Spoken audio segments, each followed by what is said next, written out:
The Hunter children, so glad that Hunter joined we. This your time. Oh, down in Nassau County. Oh, we right you where the Gullah Geechee be. Oh, in that southern part of the Gullah Geechee nation. Oh, yeah, children. If you don't get down to Florida and you cross over Great Colorado to Georgia, Hunter did a Yulee or Neil. Oh, and then feel, oh, how you feel. If you're going on out yonder, oh, to the ocean, the American beach, oh, we culture ain't far out your reach. So this you did, but this you zooming in on sustainability. Oh, we going zoom in. We don't have plenty of time for show. Sing and prayers. Oh, with the Gullah Geechee family, what did it? In Nassau County. Yeah, Hunter children, it's so glad that you taught them not robbery, but join me one more again, right here, but zooming in on sustainability. This year the Queen Quet, head upon the body of the Gullah Geechee Nation. So glad for be right here one more again. This your time. I had a chance for take Hunter on a journey with me, right on back down to Nassau County. Now, some of Hunter children been here before, when we been going for unveil this your thing. But my island in South Kakalaki, Centennial Island. Oh yeah, you see this your thing where we map out we story. Or with them over at this your thing called Create at University of Minnesota. Well, this your day could be just as great as last time when you Yeti from we who been part of Create. So this your day, I got with me, we representative from the Florida family.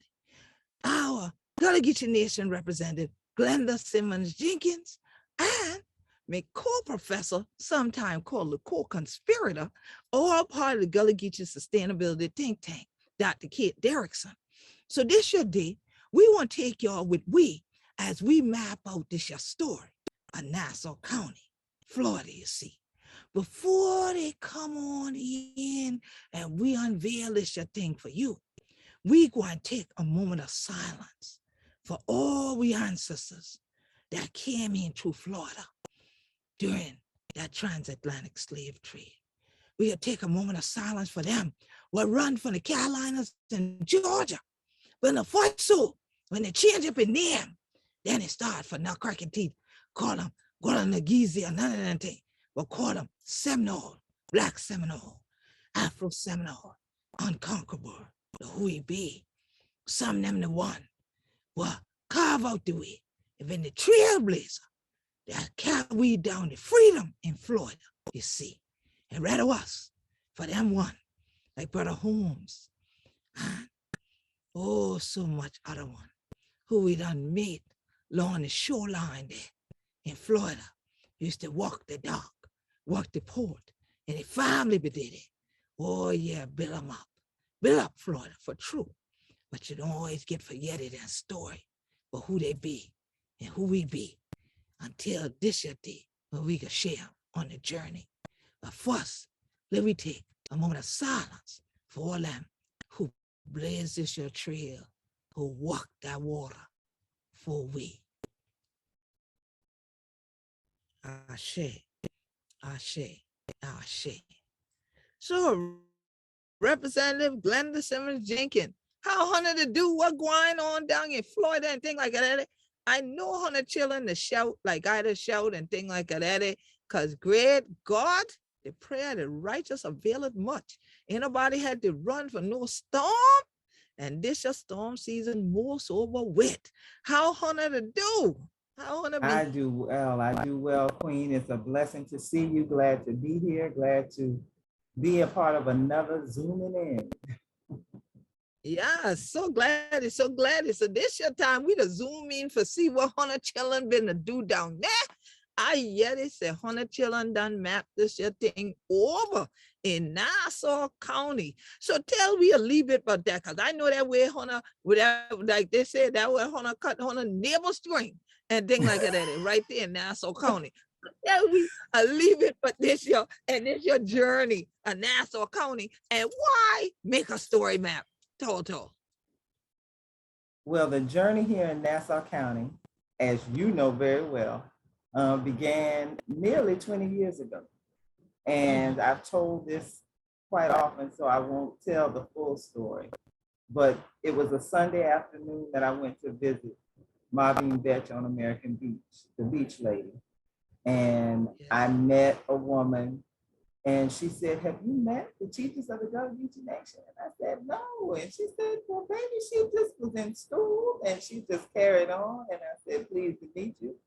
And that was our introduction, yours and mine. And we spent a lot of time talking, and I shared with you that God had sort of burdened my spirit with the fact that there needed to be some closure in our community around civil rights issues, around oppression, around the need for healing and restoration. And I said, I told you at that time that the Lord had told me we needed to speak over the lost who had come in the Middle Passage. And you said, "Oh, you mean an ancestral tribute?" And I said, "Yes." And you said, "Oh, we do that all the time." So we did it in October of 2002. And that was the beginning. Sure did. And so the story map, if you fast forward to about 20 years almost, about 18, the story map came out of this understanding that there are so many elements to who Gullah Geechee people are in Nassau County. We have the seafaring side, in the sense that many of our people were fishermen. You know, they had to navigate the waters in order to be able to bring sustenance to their families. So they were fishing and they were doing oysters and things of that nature. Then we have the other side of the county, where people were working in the woods and they were doing timber and things of that nature. And so in order to help people understand the working culture, the living culture, and the dynamics that go into making who we are in Florida, our partnership with the University of Minnesota gave birth to this story map in a way to visualize for people the culture. But more important than that, to give our voice to the narrative. That's really the primary goal, is to help people hear and see about Gullah Geechee the way we would translate that information, not translate it through anyone else's eyes, but coming directly from us. So that is essentially how this work came about, out of our partnership with the University of Minnesota, Dr. Kate Derickson, and the geography department. Excellent. And you just did the right intro so we can bring she right on into the room. I hate to use the word fella, because you know that whole fella, you know, don't work for me when these the gal chilling the thing like that ain't woman and thing. But we have had a great deal of fellowship together with Dr. Kate Derickson for quite some time now. How wanna be, Dr. Derickson, what's going on? I'm good. Thanks for having me. Glad to see you back, looking all spruced up and everything looking good. The cold weather must be doing you well up there in Minnesota. Yeah, it just turned, actually. We had a kind of long summer, but it's cold now. It is officially really cold now. Yes, yeah. I got you. I won't tell you that we here sweating in this fall weather here in the Sea Islands. So definitely so happy to see you once again, and to know that even during this entire time that we've been dealing with the pandemic, you and I had just really a blessed opportunity as far as I was concerned. Well, that's not what we planned, but God's planning is always better than what we had planned to co-teach. And I pray that after this is over, we can go back and do that again, because we've gotten rave reviews. And we know that with the first story map that emerged from our We Be Gullah Geechee course, we won an award. Why don't you tell people about that, and then tell them about this journey now, going from the St. Helena GullahGeechee.com. That's our story map. If any of y'all want to check it out, spell Saint all the way out, St. Helena GullahGeechee.com. And then this journey with the Nassau County map, because actually the Nassau County map came into being before the St. Helena Island story map. Yeah, so we did win an award for the St. Helena Gullah Geechee story map from U Spatial, which is the organization on campus that handles all of the kind of spatial mapping work that happens here, and we won the grand prize for that work, so that was exciting, and the prize money went to the Land and Legacy Fund. So that was really exciting to have that work recognized by the students who were in our class together, recognized in that way. And yeah, so the Nassau County story map in some ways came before and in some ways came after the St. Helena map. So we had been working with a really wonderful group of undergraduate students I was looking at my Facebook memories the other day and I saw a picture of them at the Waffle House, actually, from when we came down. They were from Minnesota. So they thought, oh, what's that? I need to try this place called the Waffle House. So and here we're looking like, really? I felt the same way, but they really wanted to try it. So, so I know that was 4 years ago that we brought 3 students down. And we really had just been coming off of this really cool experience we had. Speaking of cold, that was the cold when you came up here, Rep Jenkins, that was the coldest I think it's ever been. So we had it's called a research sprint at the University of Minnesota Libraries. And what that is a week-long event. It was in January, and the librarians support the research that University of Minnesota researchers are doing. And that was a really cool opportunity to have our undergraduates, to have Rep Jenkins and her daughter come up to the U on our Minneapolis campus and work with the undergraduates, work with the librarians. And that's where we started collecting a lot of the material. It was -10, I think, when I picked you up at the airport. So we had done that. We had gone down to Nassau County and we had been collecting, the stories that were important to the Gullah Geechee people in Nassau County. We heard over and over again the way that the history of Gullah Geechee people and the Black history in general of Nassau County was submerged. And we talked to folks, or just not revealed at all, unless it was from a colonial perspective. Right.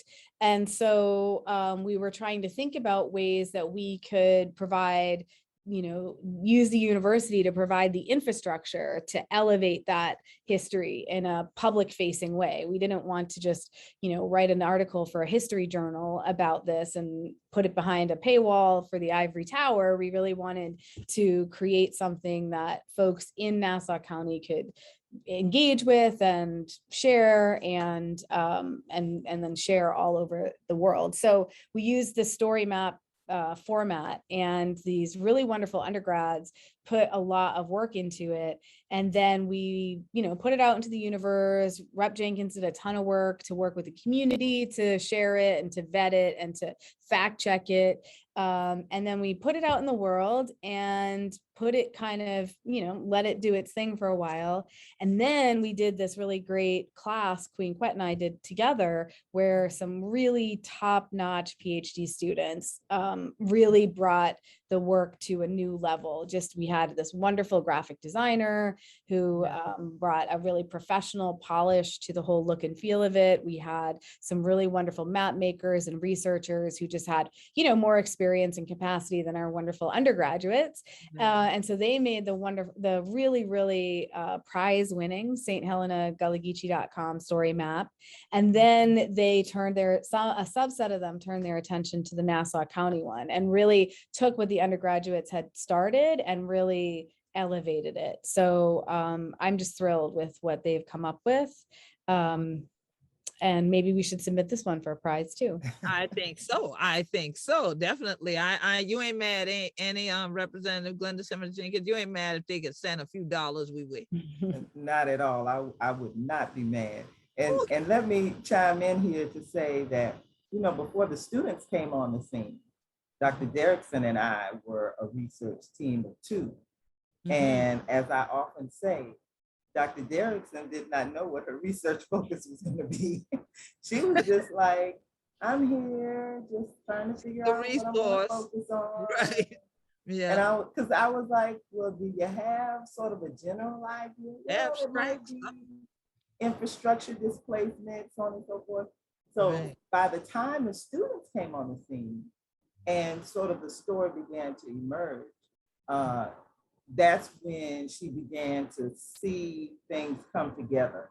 And this whole idea, which I never thought would be the central focus, became center to the narrative of our lives as Gullah Geechee here in Nassau County. So I'm sure she and I will be sharing about what that central narrative is. Well, I love that. I want to just preface before we actually have Dr. Derickson share the screen so all of us can see this, because I got to get a glance at it, but I did it from that computer science mind, you know, the alpha tester. Hey, this ain't working. That's not working. I haven't yet done my proofreading type of thing next. I go into writer mode next and start reading it all the way through. So I couldn't wait till today to really see you present it. But this is the thing I want to dig into, and that pun is intended. Because I recall when I came down with Dr. Derickson, and we all went out with our rep, William Jefferson as well, and yourself, and we really realized that there was another form of destructionment that wasn't just happening in Nassau County, but it was so pronounced and so direct in terms of an attack on Gullah Geechee family compounds. Because here, where I am and in South Carolina, a lot of times we see these things called retention ponds, but they are near strip malls. They're near some destructionment, you know, that they make it into a so-called water feature around a golf course or some clubhouse or something like that. So they pretty it up, but it really is something that they put to hold water. Then y'all said it's a detention pond. I said, yes, some people do need to be detained. They need to be locked up, digging near people's houses and near burial areas and stuff like this. What kind of foolishness is this? And right then, the whole conversation seemed to start to move in the direction of where Dr. Derickson, like that aha moment, like that light bulb went over her head. And I saw the wheels turning, as she said, when she started processing. And that seemed to really bring us on this journey now that we're mapping. Wouldn't you say that was kind of, as they said, I reached the turning point, right? Wasn't that kind of turning point to deciding what needs to be examined further? Yeah, I mean, I think what I found so interesting and important about that moment was that when we first started looking into these things, if my memory serves, folks weren't sure what they were. Right. And so we were able to have this partnership with the university to say, okay, what's going on in this community and what are the impact of stormwater retention ponds? Why are they being built? Why are they being built in Nassau County? What does that mean for the water table? How safe are they? What does it mean for mosquitoes and children's safety and different impacts of development and stormwater runoff and so forth? And to me, that felt like a really wonderful example of using the resources of the research university to ask questions that were a priority to the community. So we, during our research sprint, we had a call with an engineer who works on stormwater retention ponds, and he was able to answer some questions directly about the impact that these might have on communities. We also had a graduate student look at the placement of them on the property of various, the properties that were being developed, and she found that they were often really close in close proximity to Gullah Geechee land, as opposed to kind of in the middle of wherever the developer's property was. Right. So I think it's always a victory, or I get excited when people collaborators identify things they want to know more about, and we can use the research university to find out more, so that we're doing research and we're asking questions, but it's about what folks want to know about. And so that was, and I also am always interested in questions around infrastructure and how infrastructure is a tool of displacement. So we know that, highways and urban renewal were tools of destroying Black communities. We can look at still highway, are.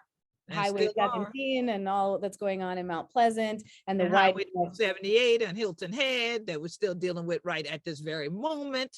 They want to widen it again. Yep. And I-526 through Charleston County. They want to extend that onto the Sea Islands, and we've been battling that for a decade. So yeah, consistently using these tools against us as tools of displacement, like you said. Yeah. Yep. Yeah. It's interesting because I know Representative Simmons-Jenkins, one of the things you dealt with, just personally in your family, was also a highway project. And so now we kind of paving a new road, so to speak, with this story map. So tell me, as we go ahead and Dr. Derickson begins to share screen, tell me, for you, what does it mean to have this tool? Like, there's all these tools that we've identified that people use against us, but how does it feel to be a native of Nassau County and now have this tool that the world can see your county from your perspective as a native Gullah Geechee of Nassau County? Well, it feels really gratifying that we are in a partnership where the research partners make it a priority to elevate the narrative and the issues of the subjects that are the people that they're partnering with. In other words, I begin there because it starts with right relationship. It starts with people who understand the needs of those of us who they are researching, and decide with their language to say, you are partners, we are a team, and I have something that you need, and you have something that I need, and we can work together for mutual benefit. The research community needs this information so that they can better understand cultures and people and how placement and a sense of place work together. And we need them because they provide resources that would be far beyond our ability to obtain. So what I feel about this project is gratification. That is an example of, you know, you hear people talk about public-private partnership. Well, no, this is an example of academic community partnership. And it sets a precedent, and it is a model for those who come after us to understand that rather than extracting from our community and indigenous cultural communities, you can actually put into those communities and have an even better result than you would have before. The other thing I'll say is what I mentioned before, having a voice, being able to give a voice from our perspective, from the point of view of our elders, from the voices of the people and the music and the sound of those who came before us, that it is immeasurable, because now we are claiming ownership of our history. And so those are the things that is how I feel that this is, I wouldn't use the word retribution, but it's validation. It is confirmation of the years of contribution made to Nassau County by our people. Yes. And validation of true collaboration, and it not just being lip service to utilizing that word. You know, people like to talk about these community engagements. They say that a lot in academia, right? They talk about community participatory research, but do they really do that? Or is it really another CPR? You leave us where we feel like we need new oxygen because you have extracted so much out of our communities that we can't breathe. We don't recognize ourselves for the way that you present it. If we get to see it, if we can pay to get behind the wall to see it.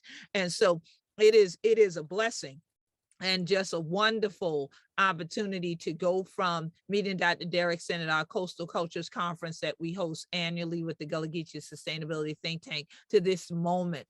And so I am intrigued. I see that the screen is telling us welcome already. So I am definitely ready to be welcomed to Nassau County one more again and thing like that. But this your time virtually and bringing everybody with me. So please go ahead and map this out for us. Take us on a journey. And as Dr. Derickson carries us in, go ahead and scroll. I'd like to say that that is the marsh that is bordering the property that I live on. So that was an awesome opportunity to be able to bring that in. Beautiful, yes. So, Rep Jenkins, how do you want to do this? Should I, do you want to talk through and I'll drive, so to speak, or do you? No, you talk through and I'll be backseat driver. Okay. Okay, so we tried with this one. If you're familiar with the St. Helena Gullah Geechee site, you know, there are similarities in the way that it's laid out, but we also tried to give it its own look and feel, and to make sure that it captured, especially with these early images, the specificity of the place. So of course, Gullah Geechee Nation is a big, wide area that has a lot of different landscapes, and we were trying to really make sure that both in the colors and the look and feel that we captured the landscape of Nassau County. And so based on as you know from the conversation that we've been having so far, this question of reframing history, how do we tell a story of this place that not just elevates, but kind of fundamentally integrates the history of Gullah Geechee people in the history of the place. And the reason why I think that that's important is because it's not just about the history, it's about what does the future of this place look like. And if we reframe the history of it, we can set a new set of expectations and a new framework for what we think the future of it could be. And so we have some really wonderful interactive features that the students made to situate Nassau County in the United States and in relation to migration and from Africa through the slave trade, and in relation to Gullah Geechee Nation more generally. Connecting it to the history of the development of the railroads, which is a big part of the Major part of Florida history. yes. Yes. And you know, what you're seeing now is that the technology of story maps is kind of in development, and so sometimes the site can be a little bit glitchy, and sometimes it can be slow to load, and sometimes it can just reload itself. So hopefully my university's internet can keep us going. Handle the power it got on here. Yeah. Gullah Geechee energy be blowing up. And so throughout this, you know, throughout the work the undergraduates had done, the conversations that Rep Jenkins and I had, and then the research that the PhD students did, there were four things that really stood out. One is the history of the railroads. 2 is the role of the turpentine industry. 3 is the transition of that turpentine industry into factories and industrial development. And then later its transition into a property development company. And that's a story that we didn't really anticipate when we started doing this work. But, you know, thinking about Gullah Geechee people's relationship to the place made us recognize the role of the railroad, but also the role of the corporations that are there. So that will come through. Sorry, go ahead. I'll jump in here to say that part of the reason that narrative, which we didn't expect, emerged is because in our conversations with the elders, Dr. Derickson and her students were listening not for what they wanted to hear, but for what was proving to be a significant underlying theme in multiple interviews. And because she was listening, not for what she wanted to hear, but for what was important to us, she was able to tap into the fact that this was a pattern and it was something that was connected to our lives in Nassau County and something that should be examined deeper and further. So as folks were coming down to work in the community or in the region, they were settling in places, and we were trying to, with this image or with this map, represent the significant neighborhoods for Gullah Geechee life in the region. And so we used, in conversation with Rep. Jenkins and other folks, we used Black churches as an indicator of the one indicator of the distribution of folks, because we know through our conversations and oral histories that these were often center points of a neighborhood, and that the neighborhood developed around the church. And sometimes folks move away or they relocate or what have you, but the churches and where they were located give us some insight into where they had been. And so we went around with the help of Rep. Jenkins and mapped all of these churches, and you can see a little bit more information about them when you click on them. Mm-hmm. That aspect of the map is one that I really love. When you get further into the map, I think there's a section where you actually see the images of the church. And I love that because we also give the years that they were founded. Yes. And it really does speak to the fact that practically as soon as enslaved Africans were emancipated, they were organizing churches in Nassau County. And that those institutions still remain active is Yes. a powerful aspect of the story. That spiritual connection, that spiritual thread that is consistent throughout the Gullah Geechee Nation, that is very vital to be able to show that. And you answered my question that I had, because I saw the year up there, but I said, where did my little pictures of the churches go? So when you click on the things, and then you get to see this information. So let me ask this question now that you went back to it. Right, that's what I was going to ask you, Dr. Derickson. When you click that little arrow, what does it do? Okay, so it gives you a little bit more detail about each locale, and then later you get to see the imagery, and then hopefully on the children the Guine Church and shout with me in Nassau. One of the things that I love about this map, and later we'll see the other one, is that, one thing that came up in some of our conversations in Nassau County around representing the history and preserving the history is, if you're familiar with Fernandina Beach and you're familiar with Amelia Island, you know that the Spanish colonial architecture really dominates the kind of historic preservation and the historic presentation of that place. And through a conversation we were having with someone who works in historic preservation, she was lamenting the fact that a lot of these churches, which were built by working class people with working class materials, are not often eligible or elevated in the historic preservation framework, because they don't they're using what she called cinder block vernacular. They're not usually buildings that are considered by preservationists to be themselves beautiful.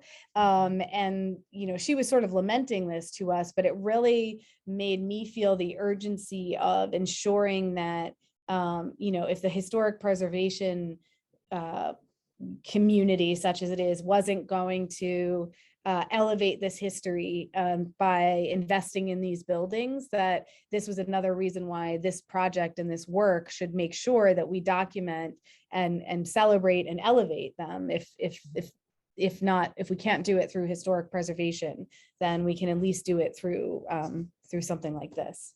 And it's interesting. Which really leads to another point. I was just going to say, it's interesting you say that, because that was one of the reasons that I was flown to Bermuda to be a part of INTO, which is the International National Trust Organization. and the Gullah Geechee Sea Island Coalition became a member of it because the theme that year was Arms Wide Open, because what they wanted to do was no longer cross their arms and fold it in that colonizer fashion and say that these structures don't matter as much as those of the colonizers, but that the people who had the wherewithal, the fortitude, the intellect to be able to create structures according to their cosmology and their particular architectural design, that those things are just as important. The stories and narratives that go with these places and spaces, if they haven't already been bulldozed or left to demolition by neglect, had a right also to be elevated, like you said, and presented to the world. And so as you were talking about this, that came back to mind. Go ahead, Representative Glenda Simmons-Jenkins. I heard you chiming in as well. Thank you. I was just going to say that that's another reason that this map is important, is because it gives our community a sense of pride in what we have contributed. And the church as an institution is something that we take a great deal of pride in. But this is available for everyone to see who wishes to have access to it, that these are the things we've contributed. I mean, it really just means so much to us to be able to say we are speaking for ourselves, we are exercising self-determination, and we're showing you how our ancestors did that through the course of history. Yes. Another thing that came up through this collaboration was that we really needed to work to figure out how do we organize this information in a way that is meaningful to Gullah Geechee people. And so we had to iterate on that a fair amount because yes, because, you know, there's a way that academics are accustomed to and trained to present information. But we knew that this wasn't an academic project per se. We really wanted it to be meaningful to Gullah Geechee people. And so we had to think about what are some themes that come up for folks? How can we organize it in a way that resonates and feels like it's something for Gullah Geechees, not just about them. And so that is how we came up with this section on work and water, really trying to integrate the theme of water into how we tell the story through the story map. So, you know, there's just a kind of reframing of the deep history of the place. Some of that Spanish colonial history that we talked about.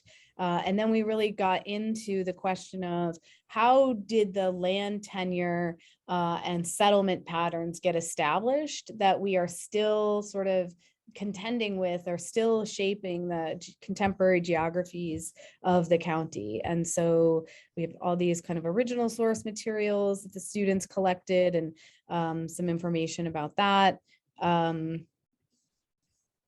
And then this was a piece that we spent a fair amount of time on, thinking about what it was like to work on a pine and turpentine plantation and the role that that had in the kind of establishment or the shaping of Gullah Geechee life. It was a really important part. And this, the turpentine manufacturing corporations played a big role in not just employing people, but also being a kind of, I don't know, I think in some ways a sense of pride, providing jobs that people felt connected to and proud of doing it, even as it was extremely challenging and backbreaking work. And I'll jump in here and say that the work and water portion, you don't see the water yet, but what you see is that Nassau County, it has an identity. I don't want to say that it has a double identity, but it has a personality that is built around those two aspects of work. We have the tourism side that is very much attached to the island, the water, but for Gullah Geechee, it was about a way of life on the water. Then you have in the rural areas of Nassau County, the identity that is largely centered around your agriculture and the growing of timber.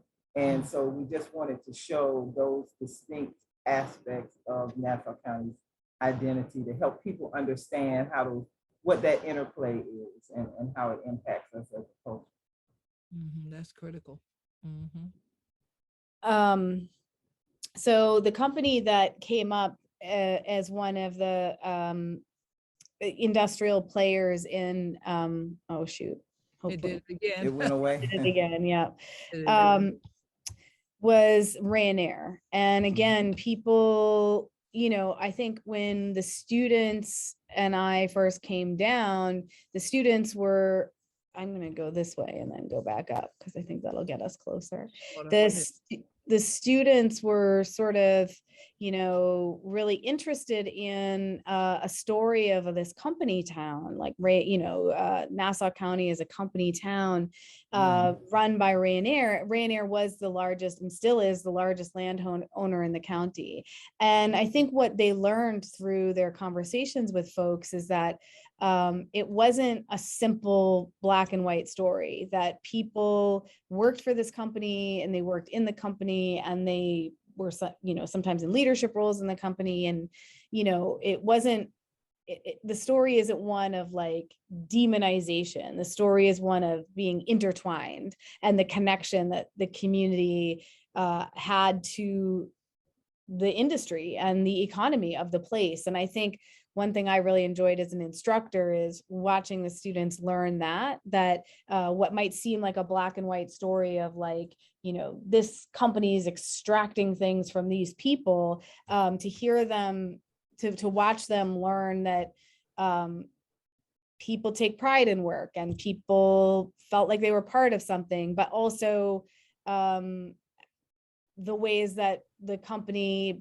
exploited people and it took a, you know, tricked them out of some of their land and stuff. And so to watch the students have to grapple with the complexity was really rewarding to me. Well, and I'll say this, this was probably the most difficult aspect of the story map for me, because it is important to tell the truth and the facts don't lie.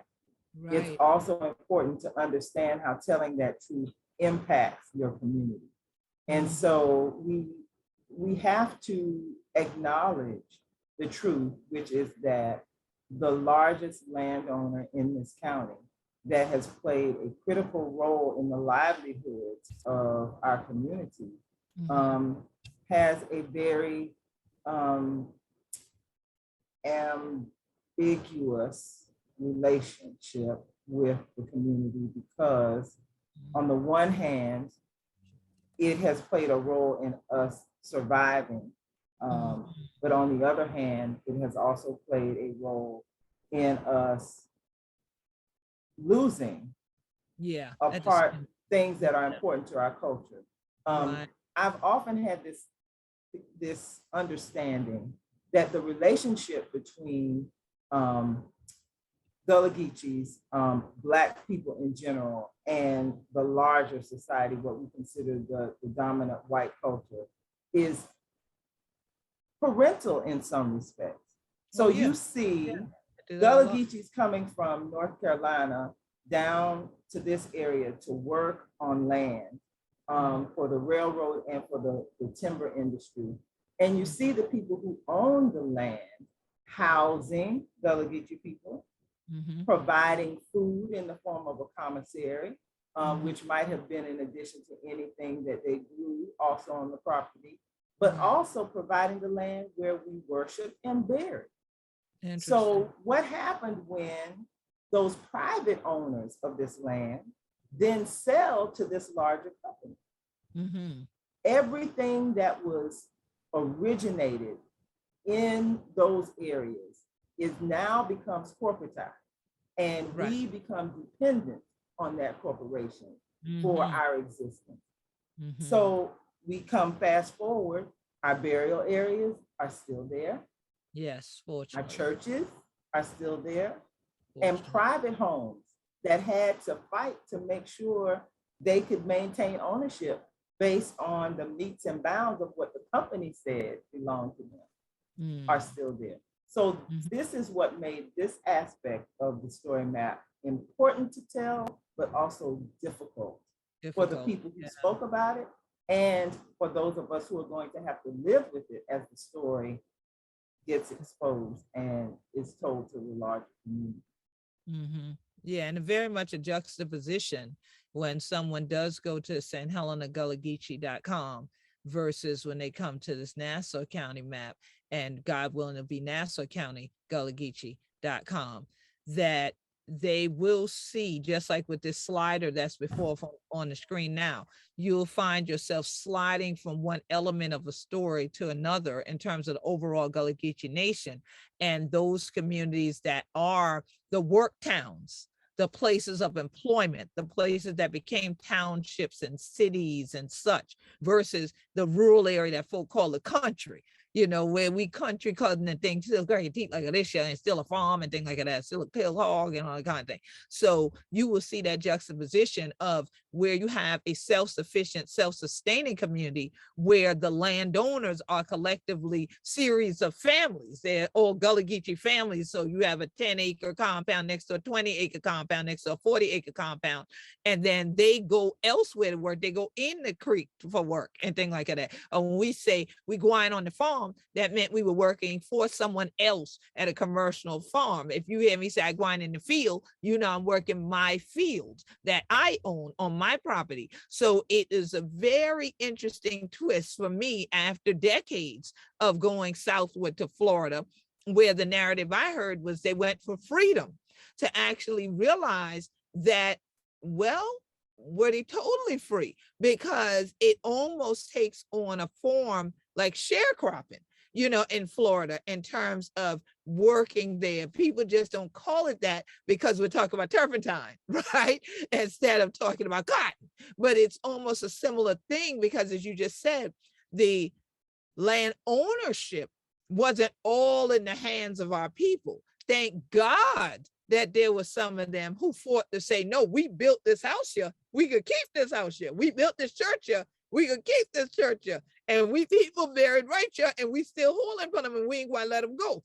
And so it's a good thing, because without that kind of voice, then all of it could have been dug out already, dug up already, paved over already. And so fortunately, there's still that living community in Nassau County. The unfortunate thing is, like you're saying here, there's so many elements of everybody else who they worked for that you read about in the tourism brochures and see mapped out when you come to town, and see on the big signs that people are always still looking for the sign of, are there Black people in Nassau County? Well, where are they? And where's the Gullah Geechees? You know, as they zip down the highway to get out to Amelia Island and things, they are really literally driving over a major part of the Gullah Geechee legacy in Nassau County. So like you say, those of us who are going to live with this story map, I'm glad to be one that'll bear witness and live with it, because I think that people need to not only slide through this on their computer screens, but literally slide through town and begin to talk to the people who are natives there to really know the full story.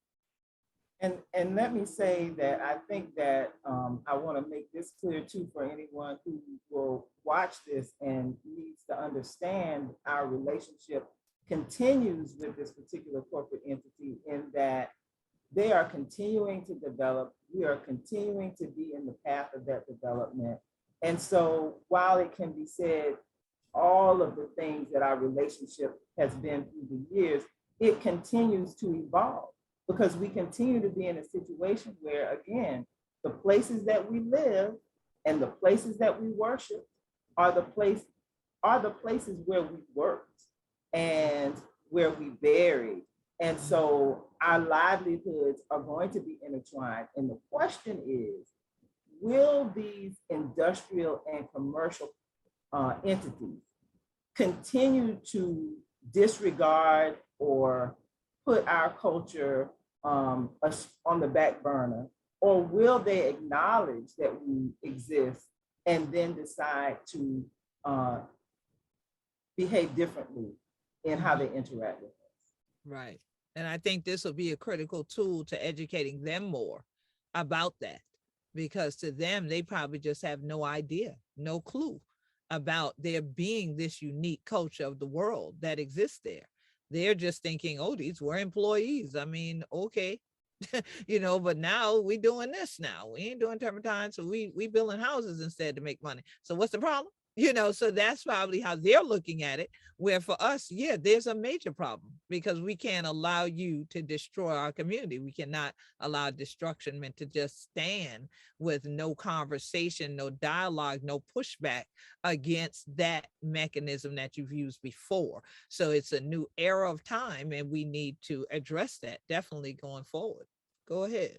Well, one of the things I think is interesting about that is that as this company shifts from a turpentine manufacturing, pine tree harvesting, land holding company to a land development company, the relationship is evolving because the jobs aren't really there anymore. Now they're buying and selling land and building land and marketing this place and in a way to attract people. And there are all kinds of questions around how the new developments are going to impact Gullah Geechee land. It's how the kind of privatization of infrastructure that's going on with some of the development is going to impact the rest of the community, and how the costs associated, who's going to bear the cost of the expanded road and the new the new development and so forth. But one of the things that I think and that's some of the stuff that comes up in this East Nassau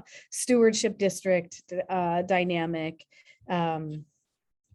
One of the things that I think is interesting about the strategy that they're using, and this is very resonant with St. Helena, some of the things that we see on St. Helena, is the way that they're marketing and using the history and the kind of connecting to the South Carolina Low Country. So I love the idea of the Florida Low Country. Yeah. It's such a funny framing to me, just as a geographer.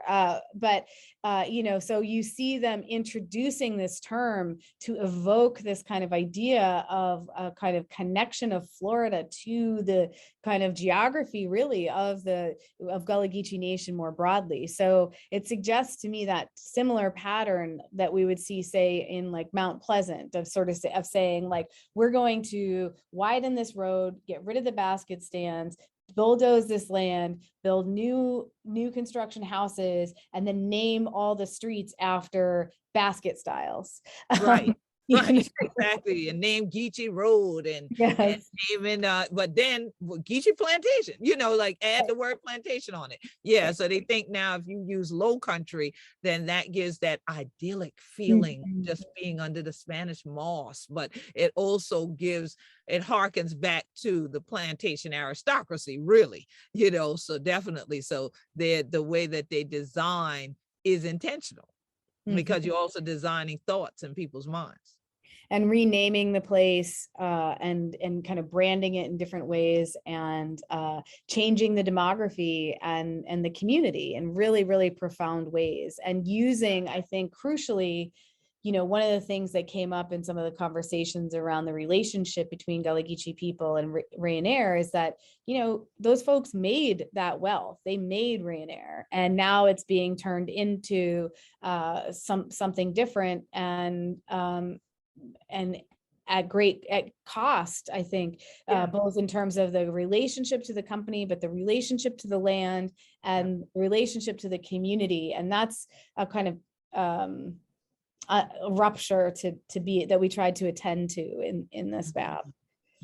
And may I make a note as she's scrolling through this area and talking about the landscape of the new East Nassau Stewardship District. When we were doing this research, one of the key places that we went to was Harper Chapel Baptist Church. Yes. And our elders there, one of them being Elder Gloria Thomas, she spoke about the fact that her community was called Piney. That was the name of the community that was the turpentine community, the sawmill community. And she noted that wildlife coming in and saying, well, this is wildlife, that she was offended by that. And she said she would not use that name, and they cannot rename her community. It will always be Piney. And the reason that's important to me is because at the time that we were doing that interview, We did not know that this story map was going to happen. And we did not know that there would be a development that would grow out of the wildlife community that would endanger a burial ground that was adjacent to Harper Chapel's property. But on partially on someone else's private property.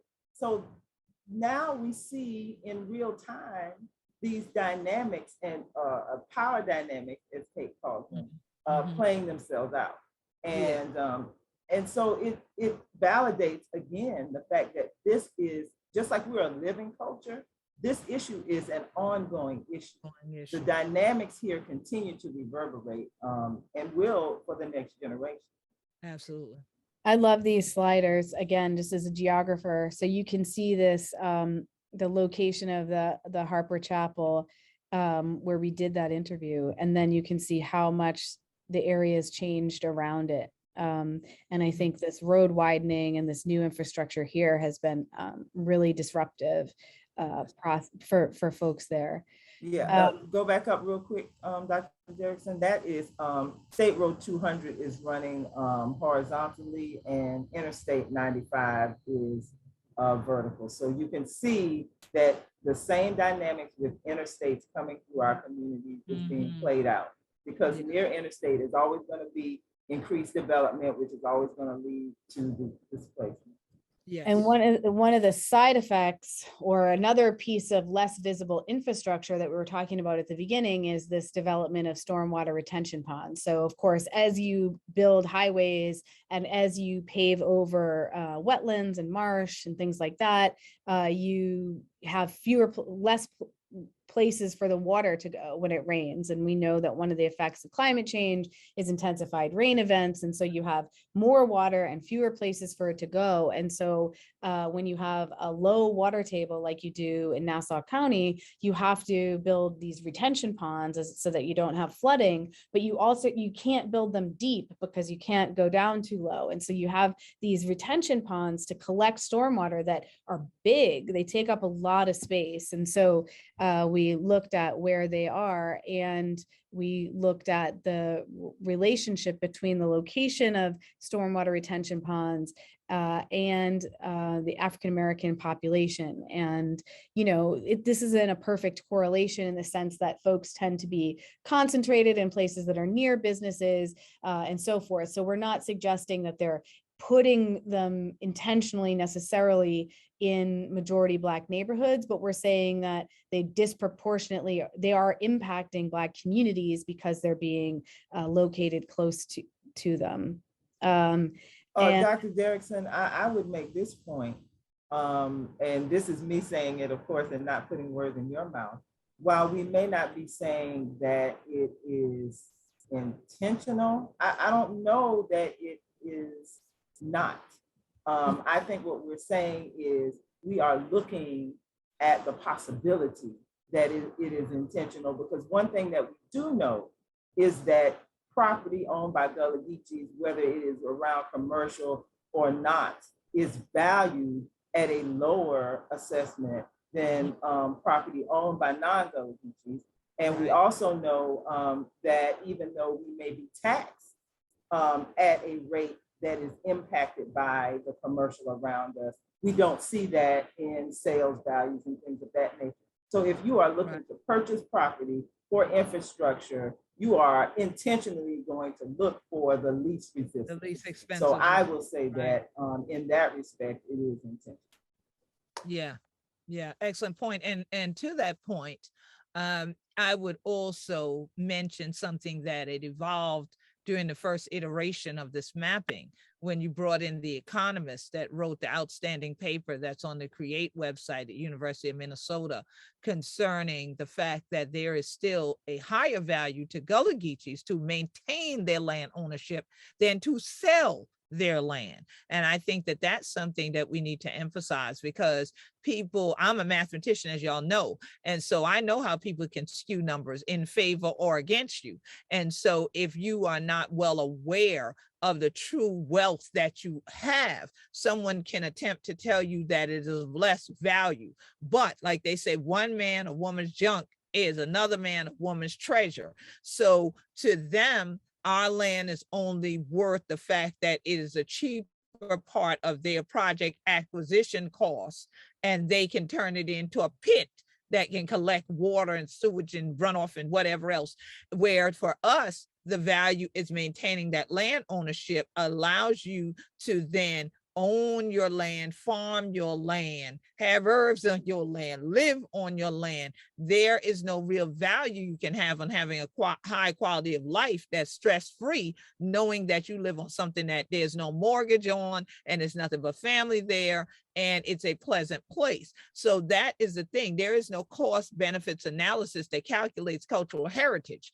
And so we have to more and more make sure that people are very clear. In the Western world, $2 might be the value, but in your cultural world, that $2 worth of land that your ancestors paid $2 for the acre is probably worth $200,000 in US value. But let's see, how much is the value to you if you think about the fact that you right there, your mama there, your churn there, your granddaddy them, they've been here, all of this, we church, people buried right there. Now, what's the value you can place on that?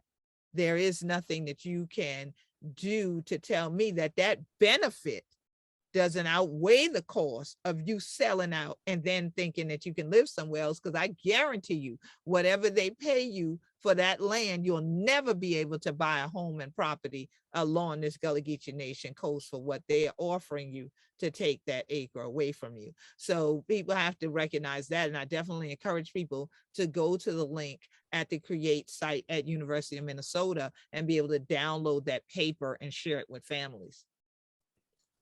That economist, Farmer Dampa, I think he's a doctor, a PhD now, I think. And he did a phenomenal job, as did all of the students. As you're looking at this story map, you can see the depth and the detail.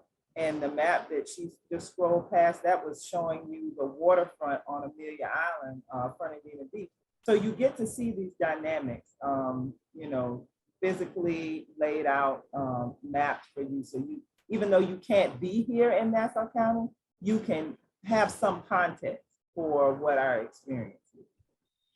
So this is the map that we were talking about, the feature where you can actually see the churches themselves, and you kind of go on a little tour all around the county. And we wanted people to have that experience of kind of moving throughout the county to get a sense of the expansiveness of this history and this contemporary relationship to this place. And so this is the church that we were just speaking about. And so as you scroll through, you can click on and learn more about some of these places. And it has a link where possible to their social media site, and to be able to see inside as well.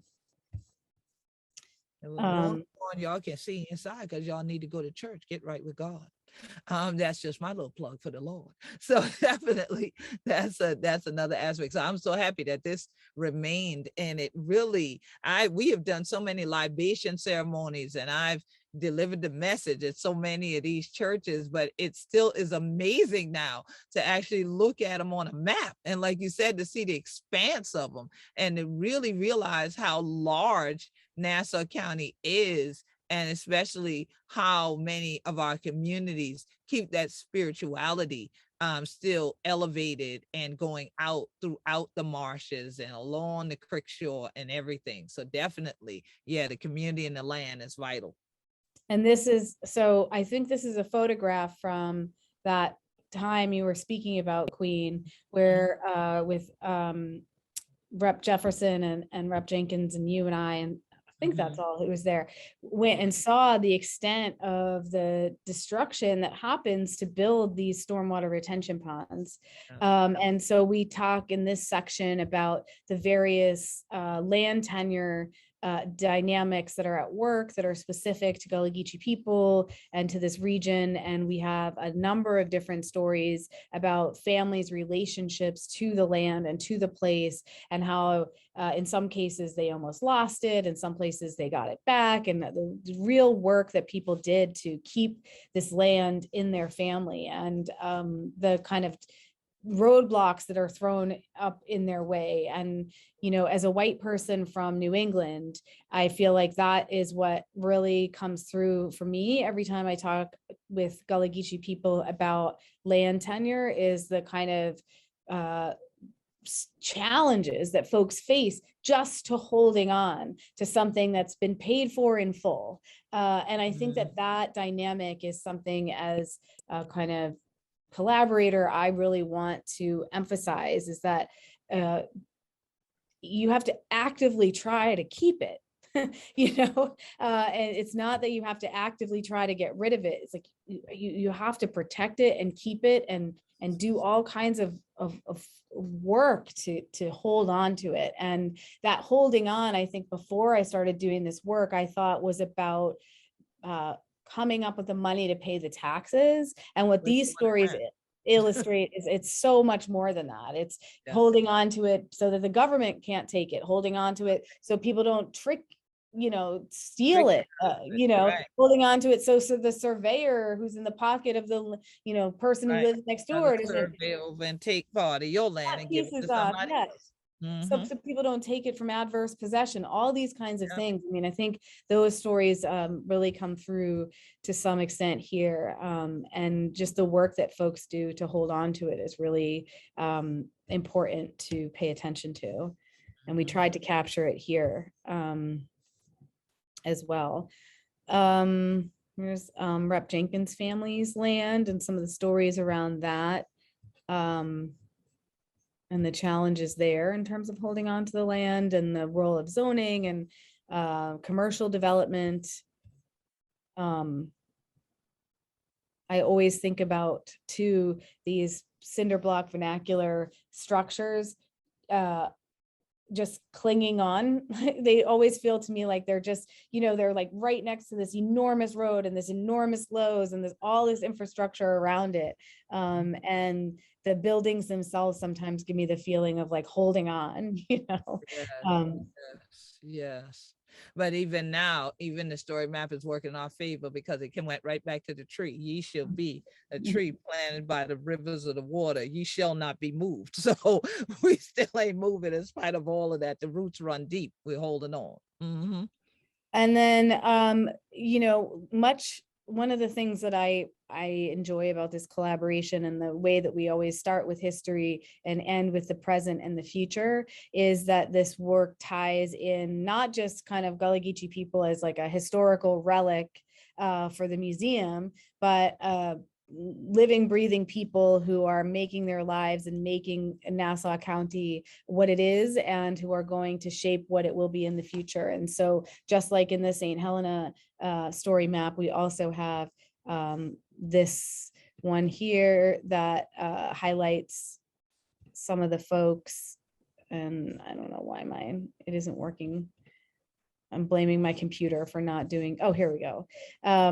So you can scroll through and learn more about some of these folks, which is neat.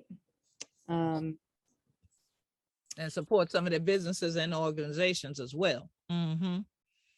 And then down here, you can see the very long authorship discussion here, because there were a lot of people who played a role in putting this together. And so we tried to collect the names of everybody. Famara here is the person who did that study that is at the Create website. And the names of all the students who were involved here as well. So yeah. It's wonderful. And you know what I love about it is all the different nuances. And because I know the folk down there, I can always tell I feel something else, like I'm trying to say, I feel some kind of weak, but certain things I can see it. And so when I saw that little disclaimer under there about not reflecting the opinions, we haven't said this, but Rep Jenkins, Simmons-Jenkins is also a journalist. So when y'all see that on there, I no doubt am assured she is the one that influenced that portion of the map. So when we talk about how this You is would be correct. I know it. I just do it. Yes, I was like, oh, it reads like a journalist. Making sure we put that on there, so that folks are clear. Don't let nobody lose their job, so that you know what's going on. So definitely, this is outstanding. This is outstanding. So definitely, you all take the time. We only gave y'all just the tip of the iceberg, so to speak. You took the fast journey, driving like y'all drive down 95 to go through the story map. But you can be able to go ahead. We're going to put the link down there on the screen so that you all can take some time and go to it on your own and take your time and go through it and scroll through it and make connections. And we have that little section in there, just like on the St. Helena Geechee.com, that lets you go ahead and take a journey on your own. And Nassau County, it takes that journey I've taken all these years, like we talked about for 2 decades, going to the churches and praying and going to the church and libation and going to the church and fellowship and going over here shouting and singing and play the tambourine, the stamp the stick. So, it just feels good to me and really feels good to my soul to see that and to see this. And I pray that it'll feel good to the souls of not only the viewers of this program, but especially the people who live in and are descendants of Nassau County, that be Gullah Geechee and thing like that. Even though on the children are cracking teeth like this and thing like that, if I y'all look one day and see that name, you'll say, oh, that's me, that's my family, right? And so definitely we are so happy that you all had this opportunity to take us on this journey. So Representative Glenda Simmons-Jenkins, what is it that you would want people who watch this to leave with? If they go through this story map on their own and they take this journey, what is it that you really want them to leave with? I want them to leave with the fact that the Nassau County you see promoted and marketed and presented for the purpose of public consumption is not all that Nassau County is. It encompasses far more people's lives and contributions than what you might normally see. When the young people say representation matters, that's what this map means to me. It means that we are representing ourselves and the culture and the people from a perspective that is holistic and not selective. And I cannot thank Dr. Derickson and the entire team of students from 3 or 4 cohorts for their contributions to making this, and also to you, Queen Quet, for establishing the Gullah Geechee Sustainability Think Tank, which led to this partnership and collaboration. Thank you so much. And Dr. Derickson, with all your journeys you've made now, and now with all the work and the input that's in this particular story map, you not being Gullah Geechee, what is it that you have received personally, and what is it that you would encourage others to really do now when they journey through any of these communities that are the Gullah Geechee Nation, the Low Country, the Golden Isles, the Coastal Empire, the Sea Islands, all these names that we have that all are for the Gullah Geechee Nation, and especially in Nassau County or going into Florida? One of the things that I think I take away from all of this work that we've done is how important the way we talk about our history is for how we think about our future. And I think that, I was on a kind of related, I was down at a site, Dakota sacred site here in Minnesota the other day, and the woman who was leading the conversation said, how did you first learn about, Native American history in the United States? And I was remembering, I grew up in Massachusetts, and I was remembering what we were taught about Plymouth Rock and the noble natives who welcomed us, and we had Thanksgiving with. Say it without laughing, and you can't. I know, and then the rest was history. And I was thinking about just the sheer violence of that settler story, and the way that I me and my peers were enrolled in this settler narrative of they welcomed us, and just the pervasive nature of the way that we tell the history of this country, and how that shapes who we think this country is for and what we think this country should be. And so for me, that's what I take away from the making of these story maps, is it feels, I was writing this in a paper the other day, the knowledge feels like a gift. It feels like a gift to know this, but it also feels like this tremendous responsibility to make sure that when we're thinking about, well, how do we build our communities to cope with climate change, that how do we invest this new infrastructure money that we might see coming down the pike, that it has to be in these kind of culturally responsive ways that are reparative, that repair these histories and cycles of dispossession that our culture, the dominant culture, works so hard to eradicate from how we think about how we got to the place that we're at and where we're going. So yeah, that's what feels like the gift that I take away from this work. Yes, wonderful. And when you said eradicate, for some reason, I guess because we've been looking at all this water and I'm sitting there on the Sea Island on water, I thought about irrigation. And I thought about how we irrigate things and we wash it off, we feel like. But that irrigation can be healing. It can wash out bacteria and things like that. If we're talking about being at the dentist, for instance, when nobody really wants to go, but they use irrigation to try to get you healthy. And so when we talk about this is almost like an intellectual irrigation of the plantation. Like we need to wash out those colonial violent, as you said, narratives, those inaccuracies, these misrepresentations, these falsehoods, as we call them, storytelling and things like that, and lying and things like that. And so this test line about somebody welcoming you, you can't welcome people coming in at gunpoint into your house. And so that is not a welcoming feeling, I don't believe, to anybody who's ever had a gun pointed in their direction.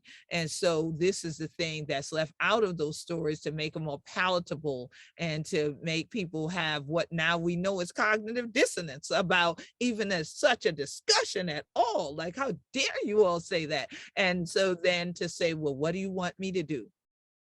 Well, we want you all to make sure that things like the infrastructure bill, as they call it, the BIF, there's all these names for it, the Build Back Better, there's all these names and terminologies that keep changing in Washington, D.C. to talk about the same thing, because every time you change terminology, somebody thinks it's something different. They won't look at it the way they might have been looking at it before. But we don't want you changing who we be.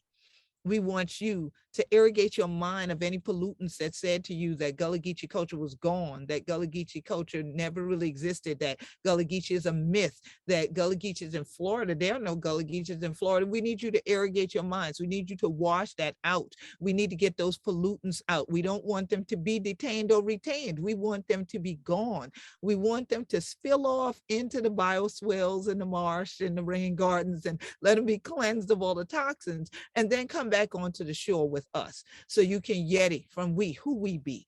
And even if it's just from the computer now, even if it's just virtually, take this complete journey through Nassau County, then come northward, take that sthelena.gullahgeechee.com journey and map out a new narrative that you tell your friends, that you share with other people, have dialogues, have discussions, have educational groups surrounding these topics. And no, they're not necessarily easy ones to discuss.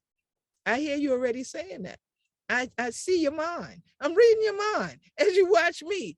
And I hear you saying, ooh, that's rough. That's hard to deal with. Well, if you feel like that, how you think we feel? You see?